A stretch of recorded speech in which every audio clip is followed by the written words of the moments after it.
Hey everybody, it's Captain Kyle and it's Pulse Con time. If you have a pulse, okay, there's more to it than that. This is from Hasbro and they just announced new Transformer toys. So let's get into this. The new line for Legacy is called Legacy United. And the poster shows some really cool figures that should be coming down the pike. Like Magneton and Tidal Wave, and maybe another version of Armada Megatron. But here's what was revealed today. First up with the core class is the Energon version of Megatron. It looks great. I don't know if they'll make a large version of this toy, but for core class sizing, it has excellent detail. The shoulder cannons are apparently detachable and can be used in his hands, and the tank sword looks very cool. It doesn't come apart, so if you use the tank separately, the blade is sticking out of its ass, but overall, I love the colors and the faithfulness to the original toy. Next up is the Tasmanian Kid, or Snarl from the US Beast Wars line. They had interesting names in Japan, and I'm not sure how Cybertronians would be aware of Tasmania, or maybe they like Looney Tunes, but this is a cool figure. I think I may still have my originals, so if I do, a Versus review is in the future. But this guy looks great.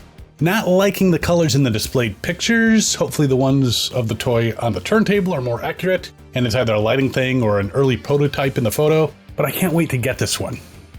The third core class is Bouldercrash, who's apparently from the Headmasters cartoon and the Infernac universe. Honestly, I'm not really that familiar with the origins of this guy. I have the Headmasters cartoon, but didn't watch all of it. Bad me. But he is pretty cool. He has a Rock Lord vibe and a bit of a Flintstones vibe. These are the Transformers Fred Flintstone would face. Yabba dabba doo! It changes from robot into a rocky trike. And they made some mention about these guys forming a crazy combiner, and it would be neat if they included that capability at some point. But he's also kind of a battle master, weaponizer, and he can be used by larger bots as a weapon. Magneous is another Infernac rock guy in deluxe size. Looks like a cross between Mad Max and Rock Lords, which is cool. He's made to resemble Obsidian Rock, not to be confused with Obsidian from Beast Machines, or the other name Flint, which is, totally G.I. Joe. But he's a neat looking bot, and having transforming characters that aren't Autobots or Decepticons really expands the universe. His spark chamber, so to speak, is hollow, as he's more a creature than a bot. And he's an armorizer, so he can protect other Transformers. Very nice, very nice.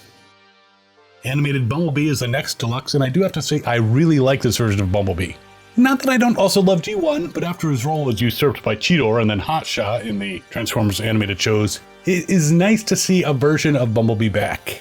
Well, it was in 2007. And Gino Robinson did an awesome job with this guy. I love animated, and this guy will be a happy addition to my collection.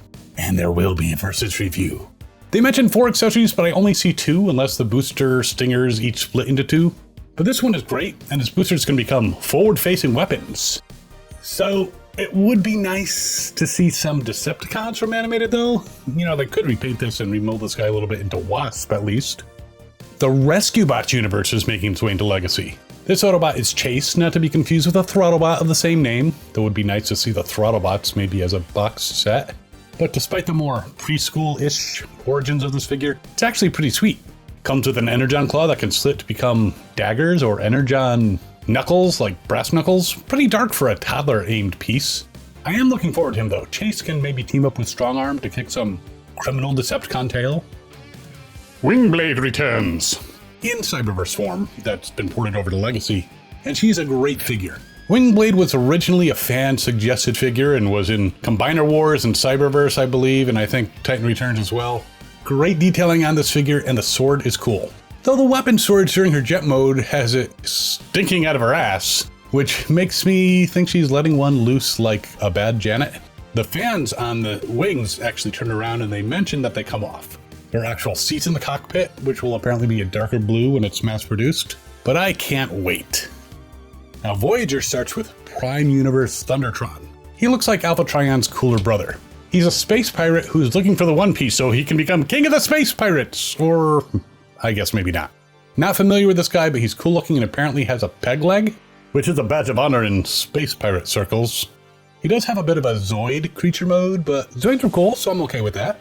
Another nice new character to me. I watched Prime, but don't really remember this guy. Either the memory's going or he wasn't really featured. I don't know, let me know in the comments.